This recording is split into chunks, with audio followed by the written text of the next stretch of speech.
Pierre, donc maire d'Arbois depuis 2 ans. Je suis ravie de vous accueillir dans notre mairie pour ce temps de conférence autour de l'histoire. L'histoire entre relations conflictuelles entre les villes d'Arbois et Salins. Je tenais à vous rassurer, ça se passe très bien aujourd'hui. On a la chance ici à Arbois de quand même avoir des historiens réputés. Il y a Roger qui est là, Michel Vernus qui quand même organise très régulièrement des conférences autour de l'histoire de notre territoire, qui est important. Pour moi, l'histoire, c'est une façon aussi de transmettre aux générations, aux nouvelles générations et aux générations futures, comment un peu notre paysage, notre territoire et la question sociologique aussi des habitants, de leur vie et comment le monde a évolué ici sur Arbois et sur l'ensemble du cœur du Jura, Arbois-Poligny-Salins. C'est important, ces temps-là ici sont importants. Merci à vous parce que je pense qu'aujourd'hui on a tendance à oublier de transmettre, même s'il y a évidemment tout le travail qui est fait par l'éducation nationale, mais en termes d'histoire locale, je pense que c'est important aussi de rappeler, c'est le jour historique, hein, on rappelle aussi à la mémoire et ça permet aussi de voir comment les habitants ont évolué et ce qui fait aujourd'hui ce qu'on est aujourd'hui, c'est aussi en lien avec l'histoire et c'est très important pour nous. Donc j'espère que pour ceux qui pourront participer à la visite du musée Sarret, tout à l'heure Justine viendra vous faire la visite, vous passerez un bon moment. On aura le temps de se retrouver pour voir comment on peut continuer à travailler ensemble. Enfin, moi j'y tiens, c'est important. Et que j'espère que vous allez passer un bon moment avec M. Vanvert. Voilà. Merci à vous. Merci Madame le maire. Merci pour votre hospitalité.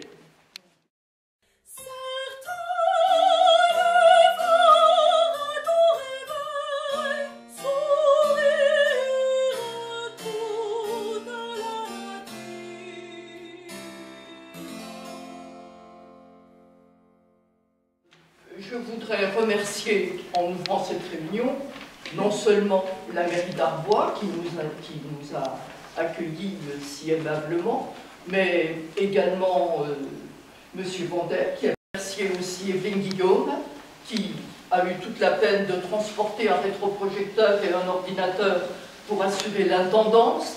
Je remercie également Rani Schlick, qui, fidèle au poste, va enregistrer cette séance. Monsieur Vandel m'a donné son accord tout à l'heure. Et je remercie aussi Jean-Michel Bonjean qui a bien voulu collecter l'argent des entrées pour le musée Sarret-Grozon où nous accueillera Justine Sève dès qu'elle sera arrivée.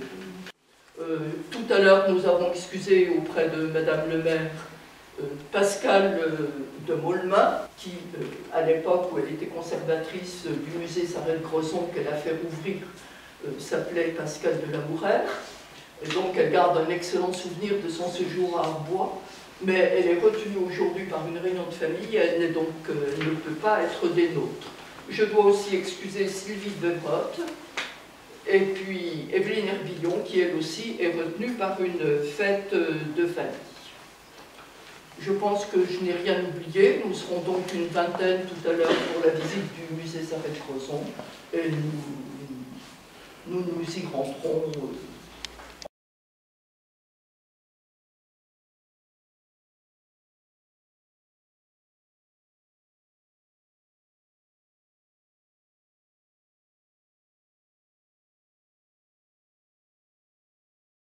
les habitants de Pondéry ici, là il n'y a pas de route, hein. Là c'est la vallée de la Furieuse, c'est là. La Grange Charnay, qui était une dépendance de l'abbaye de Rosières, dont le territoire, une partie du territoire est délimitée par cette limite, là, par des bornes, et dont le chemin binotier le traversait. C'est pour ça que j'ai sorti cette carte, pour pouvoir montrer que l'antique chemin binotier existait bien et qu'il était allé vers le nord, en filant sur la Grange sur le Mont. Donc ce chemin cessa d'être en usage vers la fin du XVIIe siècle.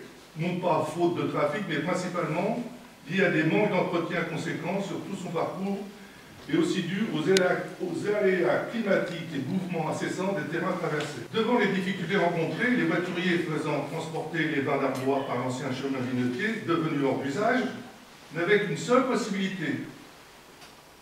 Arbois ici, Salins ici,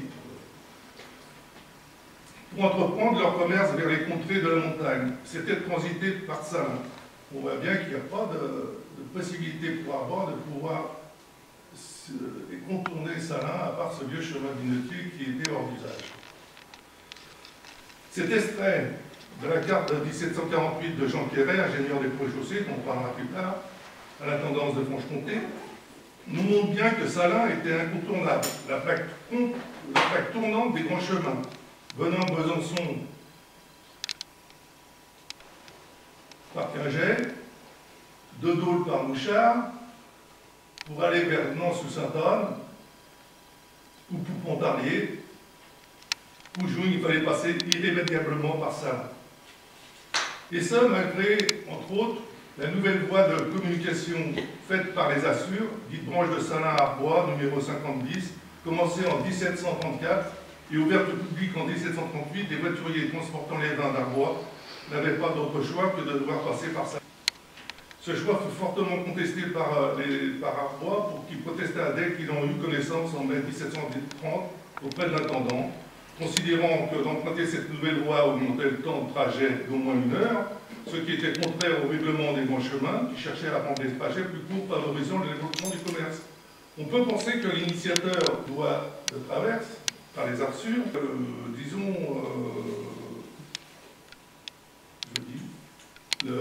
le sieur Maclot, commissaire du Conseil pour la réformation des bois affectés aux salines. Selon les dires de Justin-Joseph Perret, ingénieur général au bailliage du présidial de Salins, qui possédait des biens sur le territoire, je le cite, que d'ailleurs le chemin projeté qui a existé anciennement sous le nom de chemin des Binotiers a été supprimé par les ordres de M. de Baclot, commissaire du Conseil pour la réforme des bois affectés aux salines de cette province, attendu qu'il favorisait les délits et dégradations du bois du roi. Donc Arbois produit dans la foulée une requête auprès de l'intendant pour que l'on puisse ordonner la continuation des travaux d'aménagement du chemin binotier, qu'il serait bien plus court de passer par Ménès et de devoir continuer ce chemin qui a été commencé sur les ordres du sieur Jean-François Lurion de l'Esboutaille, ingénieur en chef des ponts et chaussées, en 1722. Déjà, il y a eu un projet en 1722 qui a été avorté du fait de Salins, et ensuite, il y a eu une relance donc en 1730. Mais en 1730, l'intendant ne répond pas aux attentes de la ville de Darbois. Que cette demande commence à être prise en sérieux par Charles-André de la Corée, l'intendant, le 24 août 1764, qui ordonne aux sous-ingénieurs des ponts et chaussées de visiter et reconnaître les réparations à faire sur la totalité du chemin, de mener à l'entrepôt du bois Chaillet, en présence de toutes les parties interpellées ou dûment appelées, d'en dresser le procès-verbal ainsi que les dires et judications respectives pour y devoir statuer au final. Mais qu'en est-il de ce vin si réclamé par la province? Ou plutôt, quelle était l'importance du vignoble d'Arbois et aussi salinois? Sur 30 ans environ, de 1726 à 1758, la surface du vignoble 1737, il fait reconstruire l'hôtel de ville. 1726 à 1752, la production a doublé pour arriver à 1600 nuits, un peu plus de 4000, environ 5000 hectolitres. En 1752, Arboisin qui était vigneron. Et le revenu annuel global estimé à la production d'un meilleur, il y avait 560. Là, c'est, disons, la situation du vignoble d'Arbois selon le pouvoir du Val d'Arbois. En 1758, il y avait 40 000 ouvriers, ou 5000 journaux, soit de l'ordre de 1700 hectares. En comparaison, aujourd'hui, la production est d'environ 30 000 hectolitres, alors qu'on en a 5 000 par Pierre Nord. Le type communal d'Arbois possède dans son fond de nombreux documents sur les taxes ou le prix du vin, que ces dites taxes étaient le prix moyen de ces denrées à la vente fixé par le magistrat d'Arbois. Sous-ingénieur, Charles Perriand de Vautibeau œuvra bon normalement à cette affaire d'août 64 à fin 1700 que ces dites taxes étaient le prix moyen de ces denrées à la vente fixé par le magistrat d'Arbois. Les constatations dans ce relevé montrent que le prix fixé. Donc le projet d'Arbois, c'était de ne pas réaménager le chemin minotier, mais plutôt il souhaitait sortir de son enceinte par la porte d'en bas, filer par un axe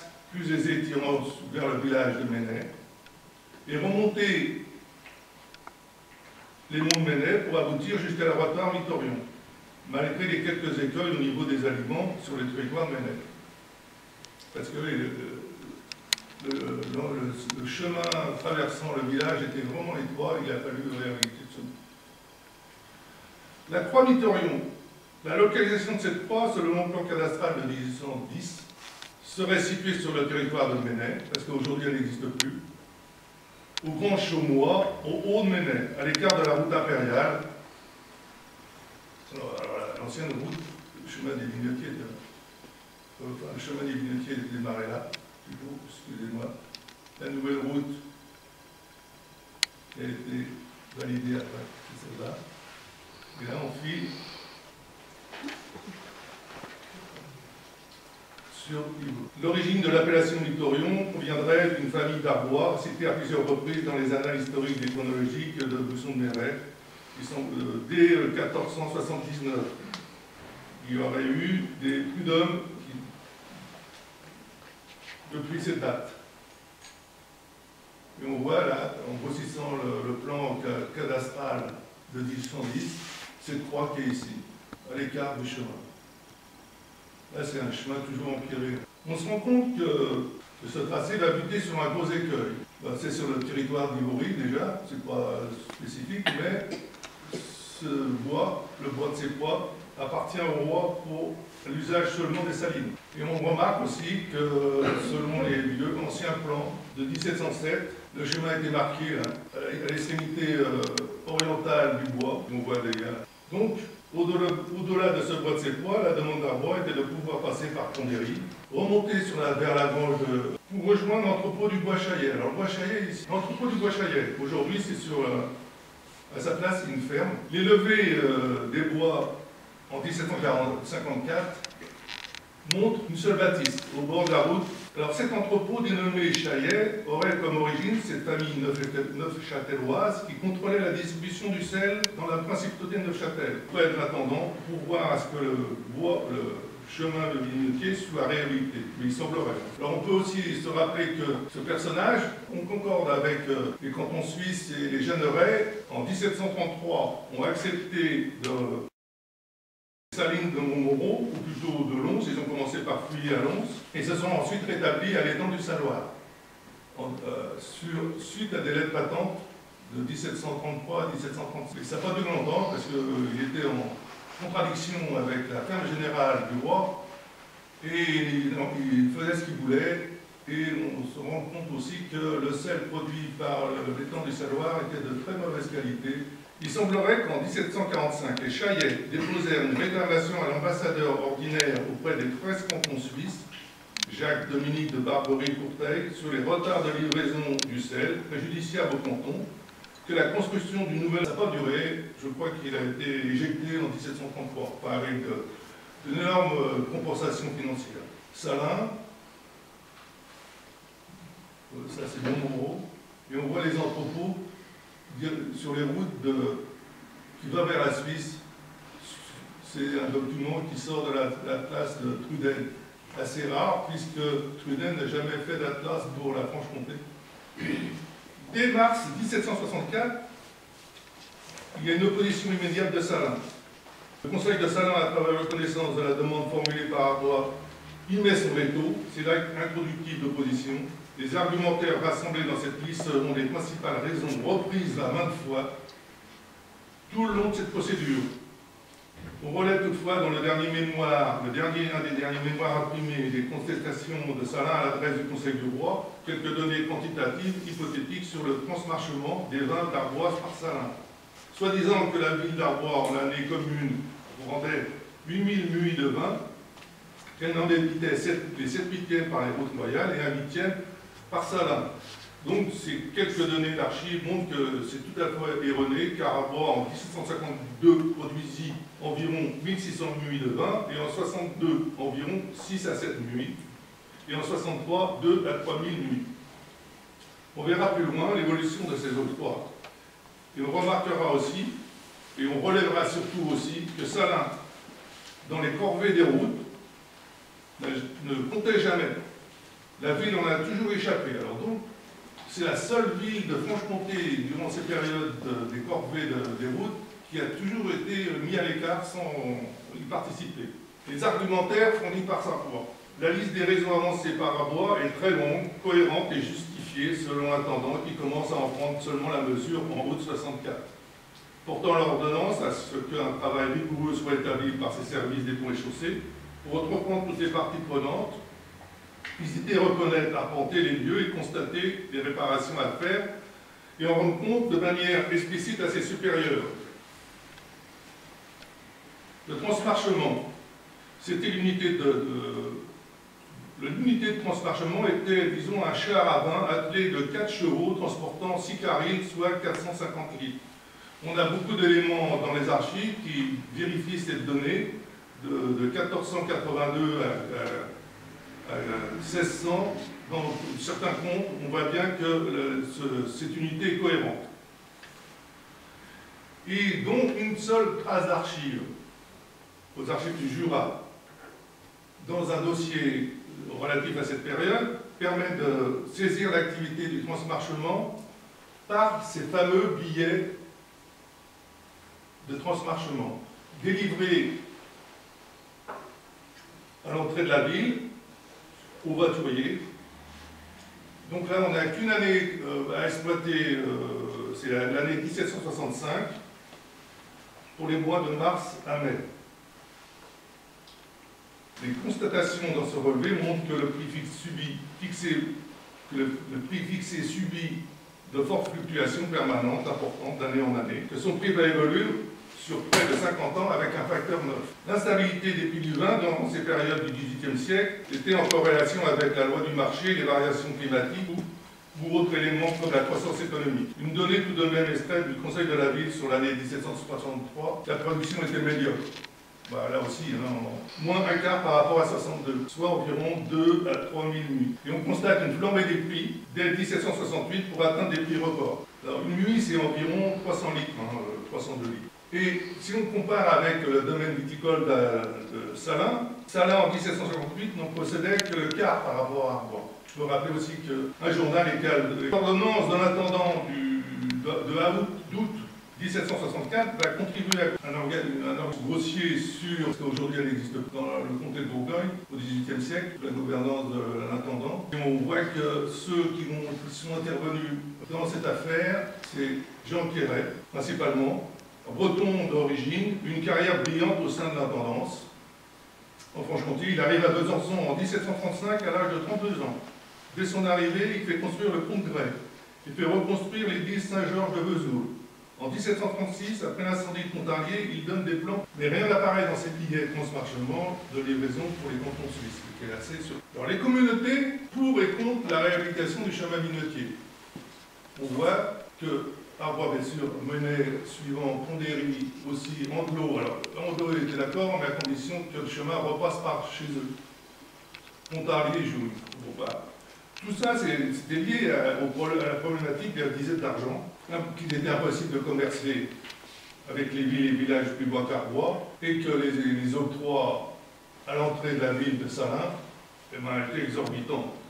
Il n'y avait pas que ça, pour le fait de passer par Salins, mis à part les droits d'octroi exagérés, les embouteillages permanents, la location des chevaux au bœuf pour escalader les monts de Salins, tout cela augmentait le prix de chaque voiture d'un tiers. Donc tous ces arguments, ceux qui étaient vraiment opposés, sont assez nombreux. Les habitants de Pondéry ici, Là, il n'y a pas de route, hein. Là, c'est la vallée de la Furieuse qui est là. La Grange Charnay, qui était une dépendance de l'abbaye de Rosières, dont le territoire, une partie du territoire est délimitée par cette limite, là, par des bornes, et dont le chemin binotier le traversait. C'est pour ça que j'ai sorti cette carte, pour pouvoir montrer que l'antique chemin binotier existait bien et qu'il était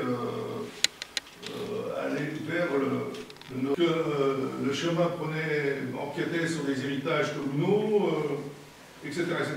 Donc on voit la traversée du chemin binotier qui est en bleu, là, et les opposants sont nombreux.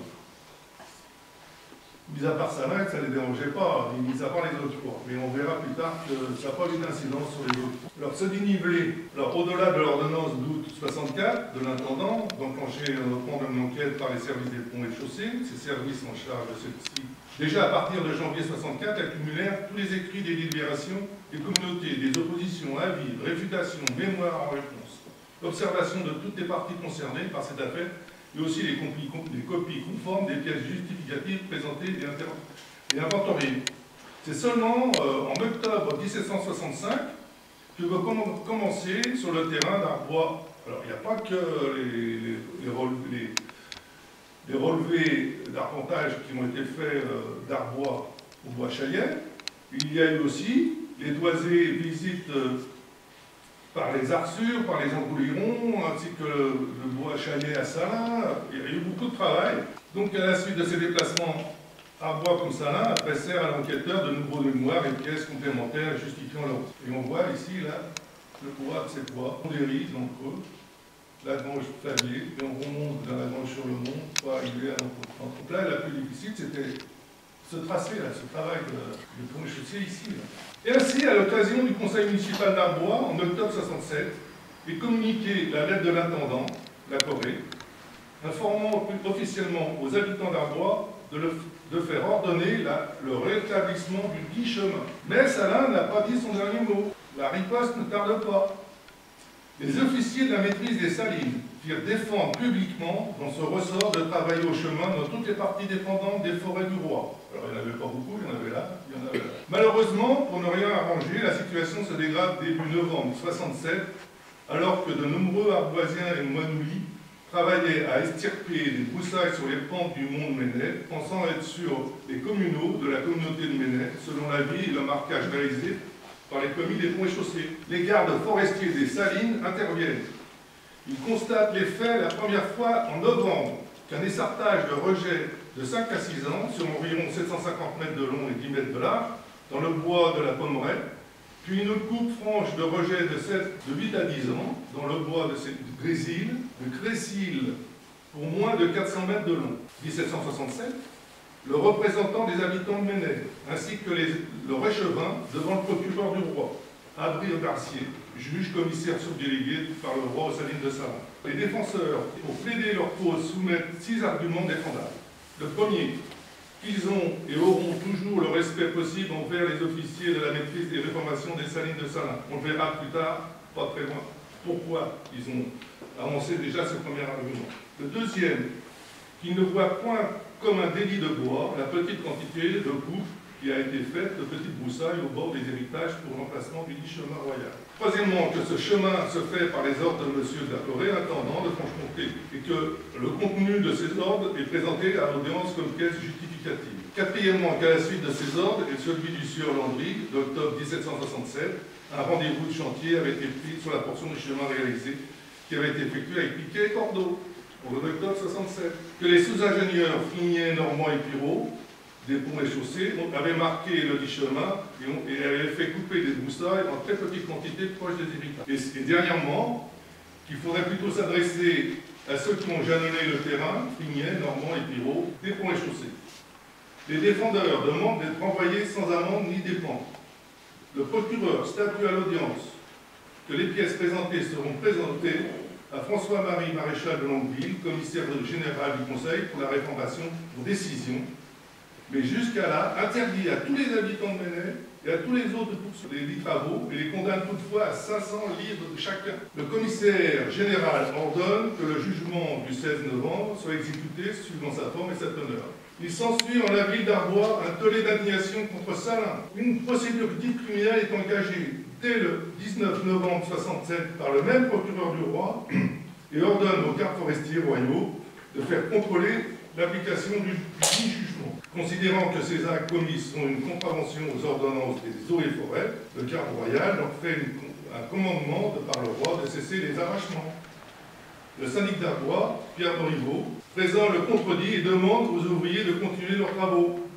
Sur ce, le garde ordonne assignation à toutes les personnes présentes de comparaître le 23 novembre 1967 à l'audience du matin de la justice des Salines de Salins. Bis repetita. Le 21 novembre, les gardes sur les ordres du juge des Salines se présentent sur les mêmes lieux. Ils constatent qu'environ 400 personnes, sous les ordres du syndic d'Arbois, sont en train d'essarter les mêmes bois. Ils sont tous assignés à comparaître à l'audience du 23 novembre de la justice de Salines.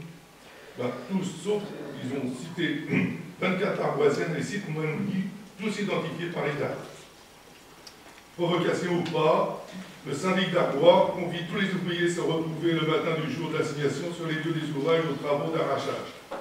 Donc à l'audience des Salines, le 23 novembre 1767, tous ne répondent pas à l'assignation. Et qui plus est, ils ne sont même pas représentés. Patapac, par défaut, ils vont être sanctionnés sévèrement. Les procès-verbaux établis par les gardes sont lus. Durant cette procédure, qui plus est, l'ensemble des propriétaires fonciers salinois de la Chaux-sur-Champagny, d'Ivry et de Chilly, en tête le comte d'Andelot, mécontent, dépose avec les officiers de la ville de Salins, en novembre 67, puis une requête réitérée en janvier 68, auprès de l'intendant, pour que le fonds exproprié par la nécessité de cette réhabilitation du chemin puisse être incessamment estimé à leur juste valeur, et demande des dommages-intérêts. Et demande aussi qu'il soit sorti aux travaux. Salins, dès 10 janvier, adresse un mémoire imprimé, un factum, puis il envoie la patate chaude à l'entendant, le sollicitant de renvoyer l'affaire au contrôleur général.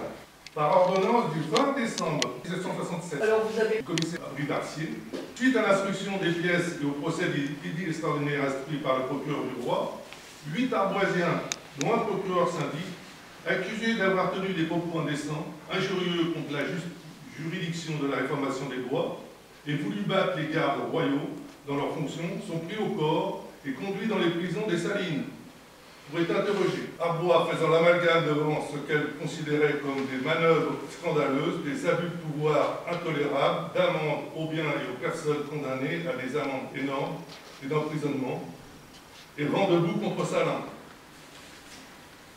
Elle envoie une députation à Besançon près de l'intendant, en appel au Conseil du roi des sentences prononcées à l'encontre de ses concitoyens. La requête en appel formulée en janvier 1768 au Conseil permit de suspendre de droit les 10 sentences. Et ça jusqu'aux écrits du chanoine de Saint-Just d'Arbois, l'abbé Gilabot, évoquant que Salin avait recours à son sac de ruse scélérate.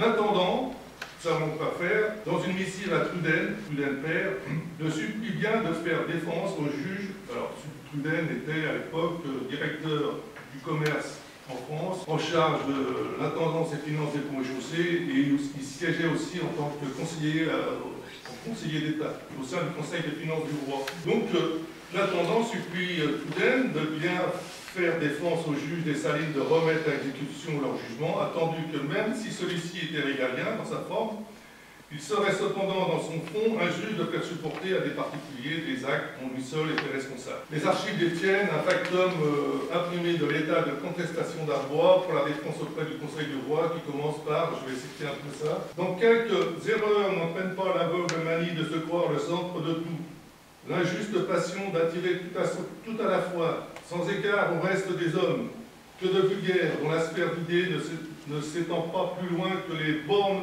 de son territoire où il est né. Qui fait que Truden père se prononce en avril 1768 et que 4 jours plus tard, par courrier à l'intendant, celui-ci le mandat de continuer les travaux sur cette... Les travaux reprirent par ordre successif en avril 1768. Les Salinois furent battus à Paris comme ils l'avaient été à Besançon. On peut citer quelques noms, Rémy Barbier, Jean-Baptiste Bonne-Douce, Pierre Fourniron, Jacques Dardet, Louis Barret, Claude Prouve. Syndic était Anna Toile, François Morivaux. Donc le chemin de réhabilité, plus celui-là. Et ça, c'est l'ancien chemin, un vieux sentier, le chemin des Angoulirons, proposé par Salin, revenir sur son territoire. Donc ce chemin, au lieu de passer par là, il a continué jusqu'à Vignoble, sur le territoire de Pondéry, pour arriver sur Andelot. Et on voit que l'évolution des octrois perçus de 1765 à 1772, Salin n'en a pas trop souffert de ce chemin.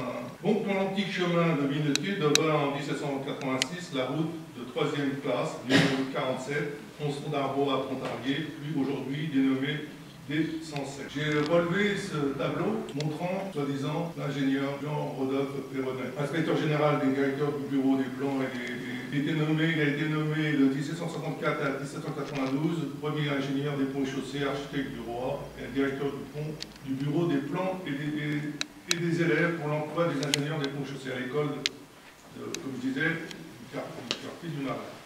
Je finirai par une citation bien courte de la part de l'agent Saunier, qui pourrait résumer cette affaire. Tel est le génie des hommes lorsque l'intérêt les dirige. Je vous remercie de votre attention.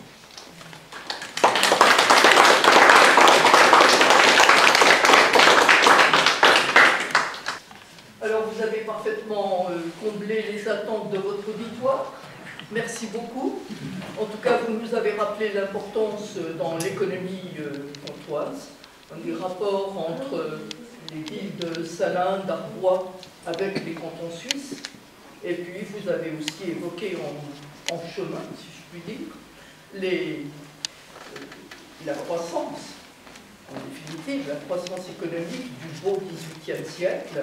Et c'est certainement là, au-delà des péripéties qui ont opposé Salins et Arbois, c'est certainement là l'un des grands intérêts de votre communication. Merci encore.